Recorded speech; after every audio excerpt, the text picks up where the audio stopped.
it's a May bank holiday here in London, UK, and my videos are all about recovery from addiction to substance or behaviour.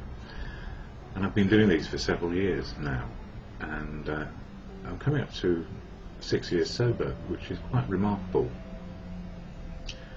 Not one drink in nearly 6 years. And what's made that possible? Well, left to my own devices, I'd have drunk myself to death. And that's where I was heading, and somehow I got a moment of clarity. It wasn't, I don't have to do this anymore. It was, it cannot get any worse. Life cannot get any worse.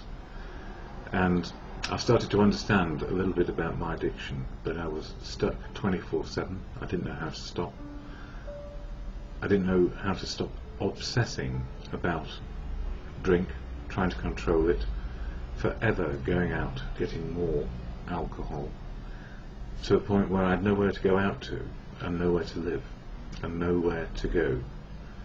And that was after going to rehab and several months of being dry, but not sober. And the difference these days from back then in the problem of trying to live life to perfection to now, which is just trying to live each day as it is and be a part of, to understand what it is to love people, be loved back, and have something useful to do. And the usefulness is in what we determine as each day passes. So these days, needs met, wants forgotten often. And I'm very lucky to be alive. So what was addiction for me? Well, the substance, as I've mentioned, alcohol, the behaviour, equally addicted to work, relationships, materialism, people, places and things, and always about trying to make my part work.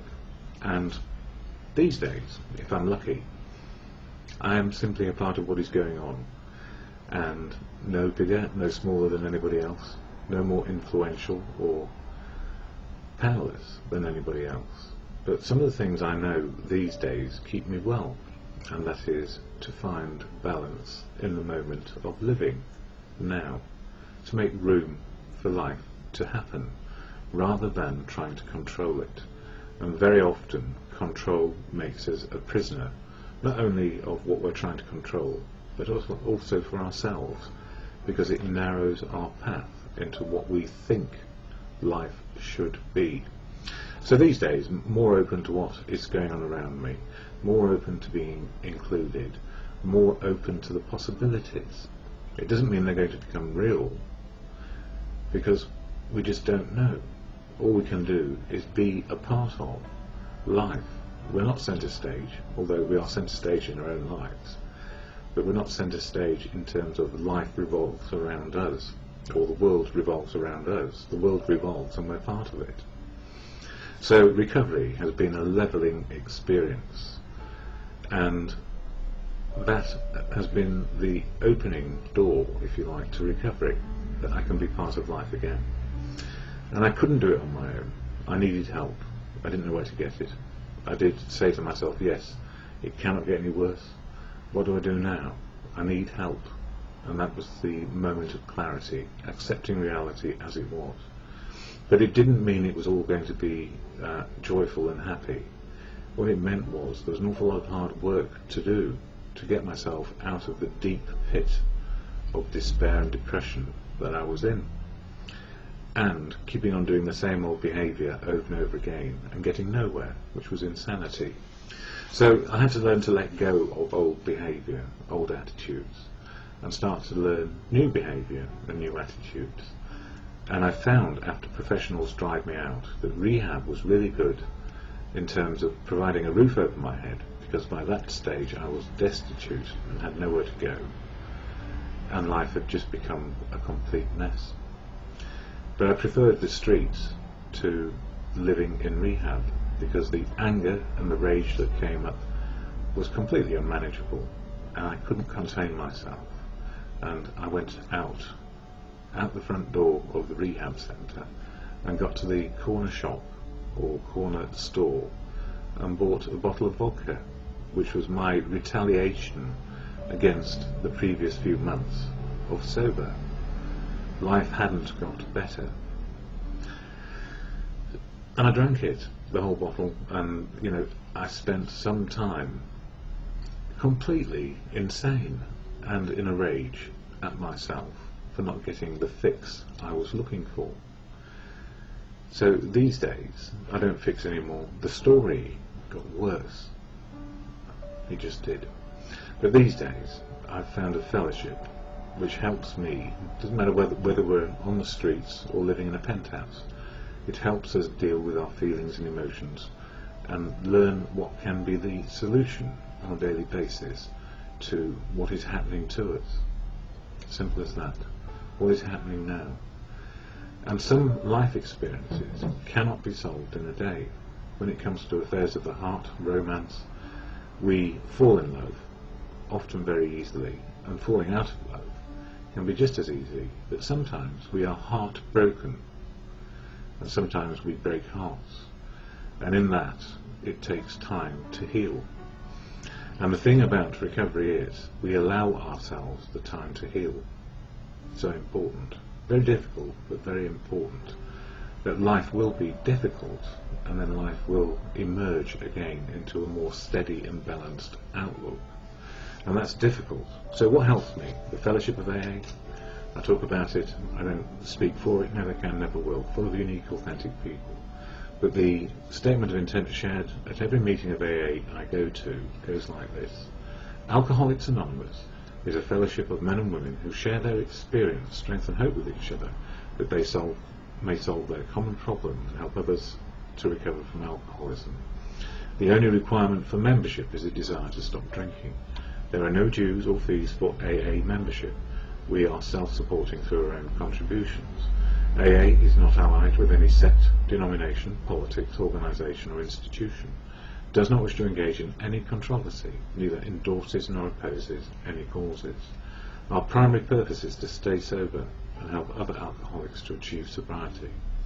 When it talks about the primary purpose being to be sober, what it means is that we get enough self-esteem, or just get enough esteem, to say, well, yes, maybe we do have a right to be here still, even though we might have completely screwed our situation up. Life can be redeemable. It will never be the same again. And that's the same about every day. And what helps me when I can't get to meetings, or when I'm trying to share some understanding of the program, I use this book, Daily Reflections, which talks about the 12 steps of AA, and the 12 traditions, and for April 30th it talks about a great paradox. These legacies of suffering and of recovery are easily passed among alcoholics, one to another. This is our gift from God, or from life. And its bestowal upon others like us is the one aim that today animates AAs all around the globe, which is to share experience, strength and hope. The great paradox of AA is that I know I cannot keep the precious gift of sobriety unless I give it away, partly why I do these videos. My primary purpose is to stay sober. In AA, I have no other goal, and the importance of this is a matter of life or death for me. If I veer from this purpose, I lose. But AA is not only for me, it is for the alcoholic who still suffers, sharing the message with others. The legions of recovering alcoholics stay sober by sharing with fellow alcoholics. The way to my recovery is to show others in AA that when I share with them, we both grow in the grace of the higher power, and both of us are on the road to a happy destiny. And for me, sometimes I wonder if it's a happy destiny, and sometimes I question why I do things like these videos, and I felt that way earlier. So, life is not perfect, but perfect or not, its destiny is to live in the moment of now for me, and not be too concerned about tomorrow. To have an understanding that it can exist is good enough. And that serenity prayer, which helps me at times of challenge and times of peace, goes like this. God, grant me the serenity to accept the things I cannot change, courage to change the things I can, and the wisdom to know the difference for me is just for today. My video is all about recovery from either addiction to substance or behaviour, or addiction to both substance and behaviour. My substance in the past was alcohol, and my behaviour workaholic, relationshipaholic, any oldolic, and the ism of trying to be perfect, and never so. I set high standards for myself, and I don't know that I ever met them, because I was never perfect. So what's the gift of learning how to recover from addiction? I guess simply to be able to live one day at a time, and know that we make progress, and we never are perfect. If we were perfect, there would be no point in being here, I suspect. I don't know that for sure, nobody does, but I do believe these days that life is for learning, and life is for being happy as life affords. So sometimes we can be happy and sometimes we can be sad, and somewhere in between most of the time, not at the extremes of feeling.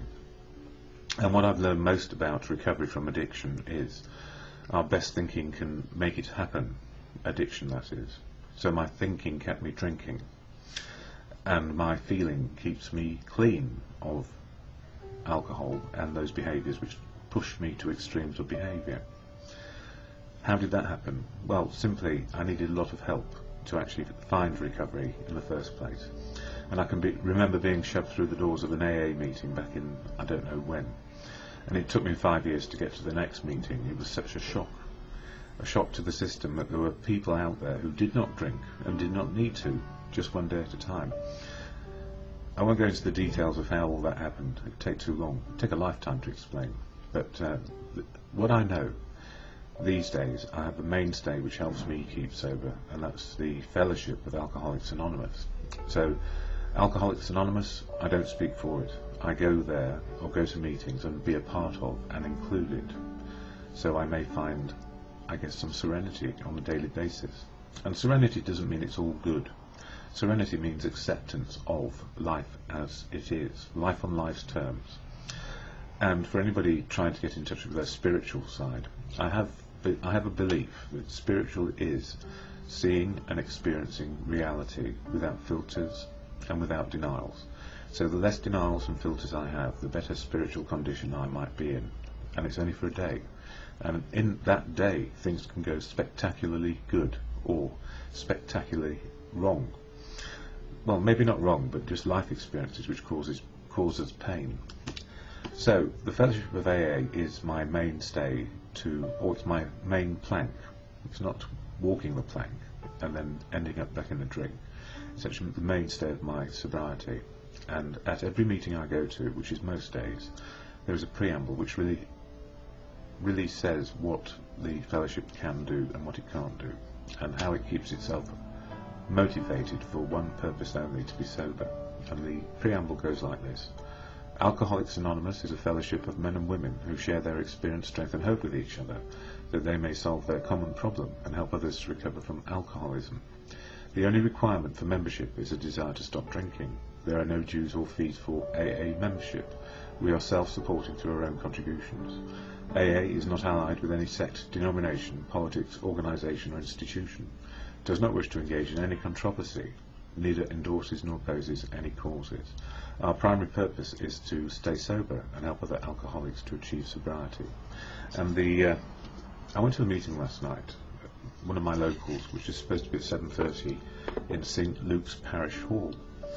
And when I got there early, fortunately, and as I looked through the open doors, there were tables laid out with wine on them, and the very last thing one expects to see at an AA meeting is tablesfuls of bottles of wine.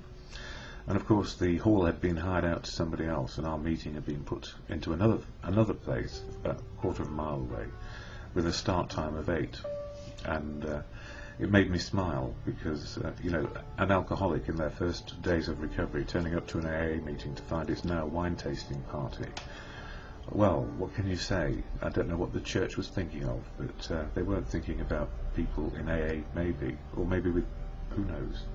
The gift is, we did have a meeting in a different venue, and it's good because we get to see, experience strength and hope on a daily basis. And most people laughed when they went to the first venue, only to find it was full of wine, and then made their ways hastily for a cup of tea at the new venue.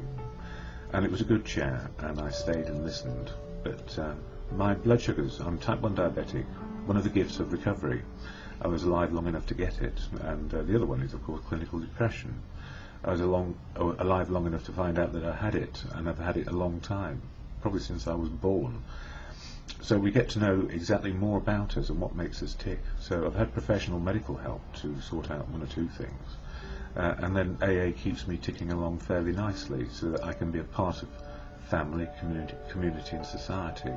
And that's really what the gift is, just to be a part of, to be included, not bigger or smaller than anybody else, on a spiritual path that is seeing reality as it is today. And there are 12 steps in the action program for people in recovery. 12 action steps all about attitude and behavioural change, change into the good of our good nature. And there are 12 traditions which hold the fellowship together, but more on traditions maybe at another time.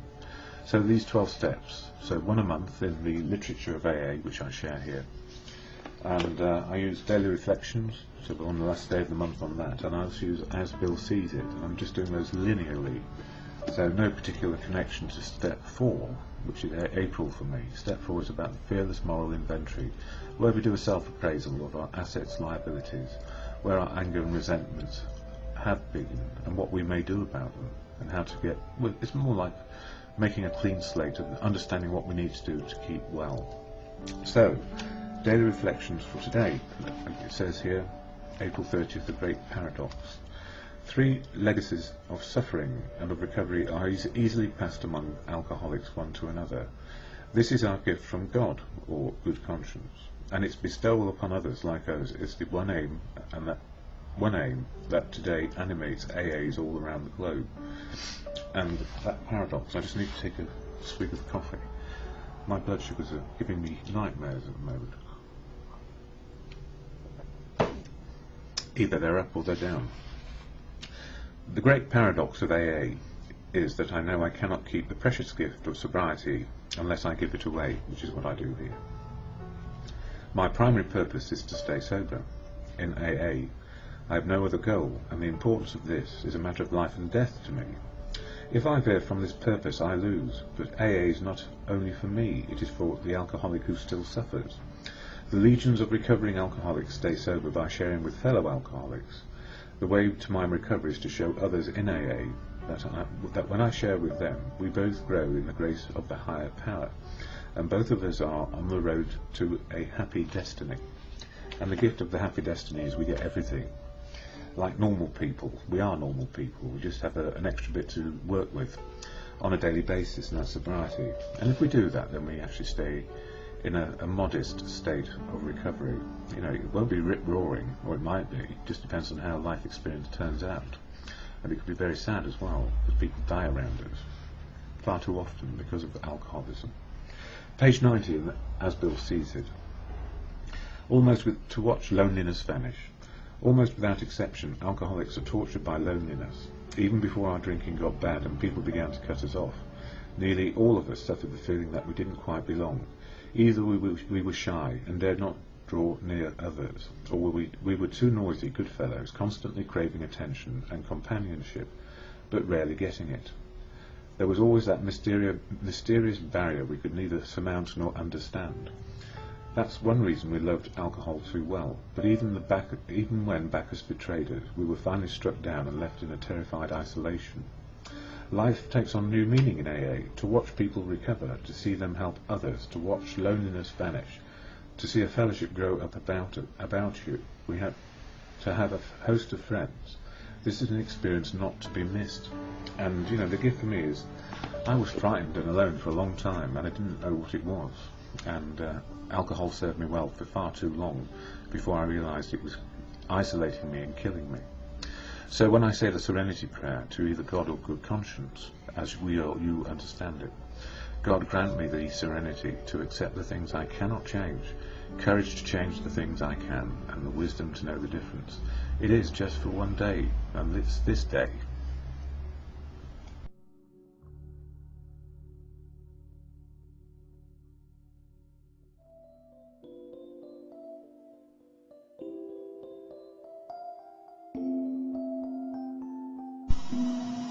Hello, Don in London, all about recovery and Alcoholics Anonymous.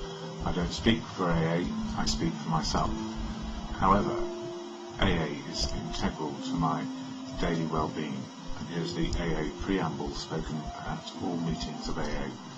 Alcoholics Anonymous is a fellowship of men and women who share their experience, strength and hope with each other, that they may solve their common problem and help others to recover from alcoholism. The only requirement for membership is the desire to stop drinking. There are no dues or fees for AA membership. We are self-supporting through our own contributions. AA is not allied with any sect, denomination, politics, organisation or institution. Does not wish to engage in any controversy, neither endorses nor opposes any causes. Our primary purpose is to stay sober and help other alcoholics to achieve sobriety. Good morning, Don in London, and it's April 30th, 2008, coming to the end of the 4th month, and in the morning readings, if you like, from the Just for Today book, it's still step 4, the fearless moral inventory. So I'm just going to read out the short form of it again. So this is what really April has been all about for me. It's just remembering what the moral inventory was about, the fearless moral inventory.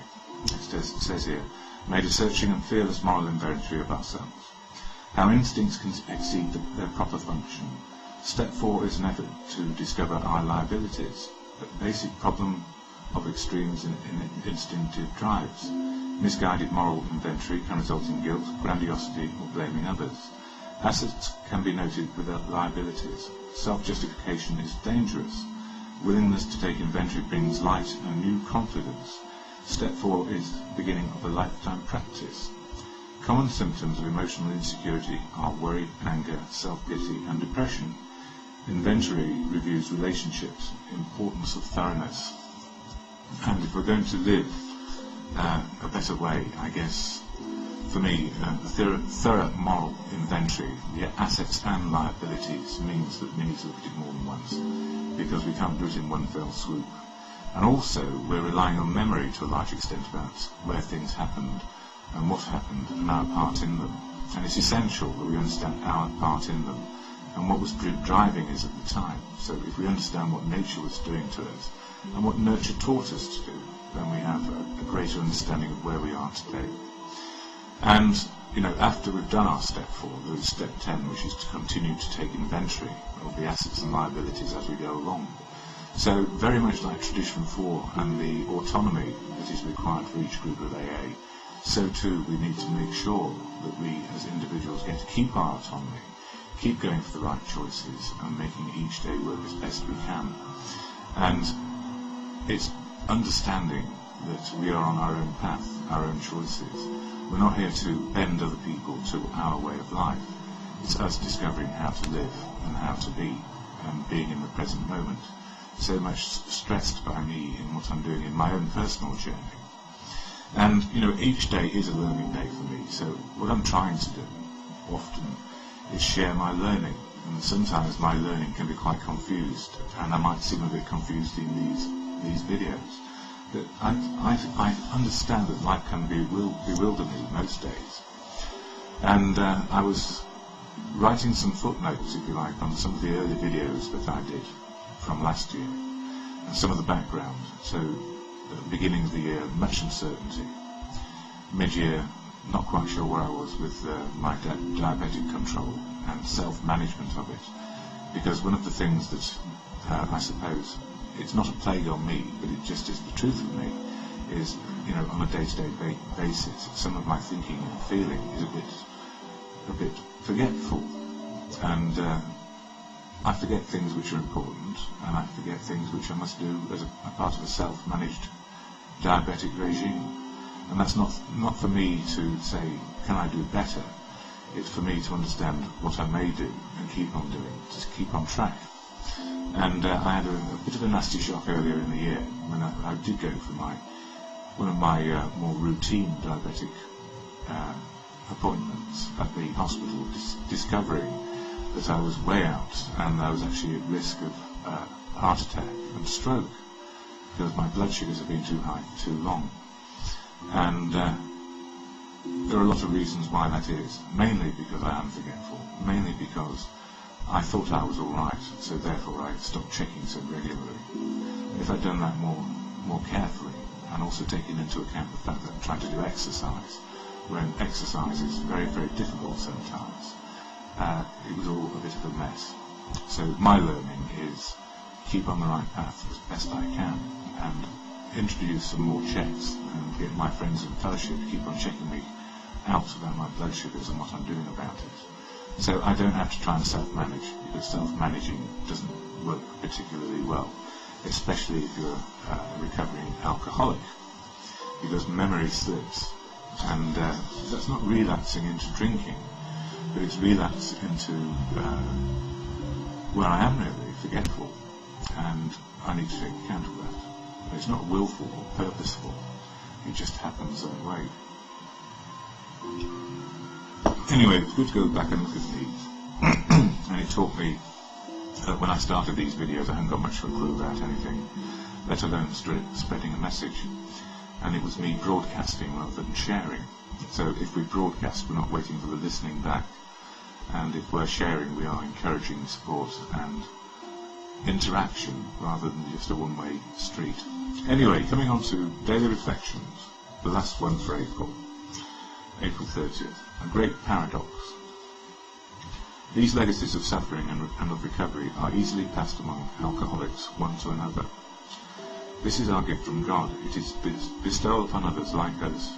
Others like us is the one aim that today animates AAs all around the globe, like from the 12 steps and 12 traditions, and goes on to say, the great paradox of AA is that I know I cannot keep the precious gift of sobriety unless I give it away.